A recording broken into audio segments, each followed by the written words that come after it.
Welcome to నివ్వి trend. ఈరోజు మనం పాలకూర పప్పు ఎలా చేసుకోవాలో చూద్దాము. ఫస్ట్ ఒక కుక్కర్లో 3 గ్లాసెస్ కందిపప్పు వేసుకుంటున్నాను. ఇక్కడ గ్లాస్ చూసారు కదా, ఈ గ్లాస్తో వేసుకున్నాను. దాని తర్వాత కొద్దిగా చింతపండు వేసి ఒకసారి వాష్ చేసుకుందాము. తర్వాత ఇందులో ఒక 15 పచ్చిమిర్చి, ఒక 2 టమాటా, కొద్దిగా కలమాకు, కొద్దిగా కొత్తిమీర వేసుకుందాము.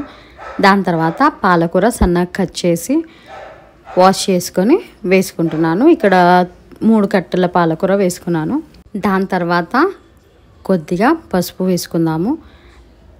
అలాగే 1/2 స్పూన్ కారం, తగినంత ఉప్పు వేసుకుందాము.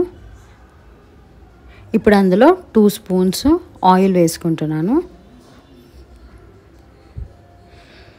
తర్వాత కొద్దిగా అల్లం వెల్లుల్లి పేస్ట్ వేసుకొని మనం వాటర్ వేసుకోవాలి. ఈ పప్పు ఇవన్నీ మునిగేలాగా వాటర్ వేసుకోవాలి. వేసుకొని ఇవన్నీ బాగా మిక్స్ చేసి కుక్కర్ లాక్ చేసుకుందాం. కుక్కర్ లాక్ చేసుకున్న తర్వాత ఒక 3 విజిల్స్ పెట్టుకుందాం. 3 విజిల్స్ తర్వాత విజిల్ పోయాక ఓపెన్ చేసుకుంటే ఇలా పప్పు ఇలా కుక్ అయిపోతుంది. ఇది సాఫ్ట్గా కుక్ అయిందనమాట. సో పప్పు గుత్తితో రుబ్బడం అవసరం లేదు, జస్ట్ గంటతో కలిపేసుకుంటే సరిపోతుంది. ఒకవేళ మీకు పప్పు కానీ గట్టిగా ఉంటే మీరు పప్పు గుత్తితో రుద్దుకోండి. ఇప్పుడు ఒక ప్యాన్ పెట్టేసి అందులో 3 స్పూన్స్ ఆయిల్, జీలకర్ర ఆవాలు, ఒక 5 ఎండుమిర్చి, కొద్దిగా కలమాకు, కొత్తిమీర వేసుకుందాం.